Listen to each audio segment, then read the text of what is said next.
Lipa un Kaspars Meņģelis. Likās jau, ka viens no jums šīs dienas beigās jau būs čempions, bet laikam nav neviens. Kas tad īsti sanāca? Beāta, kā tev gāja?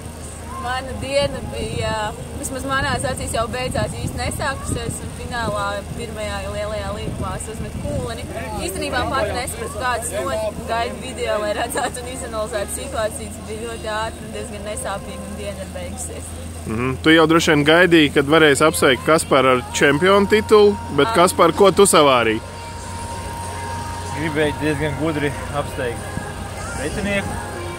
Pārāk ātri to gribēju izdarīt, jau otri aplī. Izdomāju savu trajektoriju, kā tiks garām, kļūdījos un golf beidzās. Bet mēs tiksimies finālā Smiltenē, kur visas punktus uzliksim, kā saka, uz ā. Mēs rūpējamies par intrigu skatītājiem.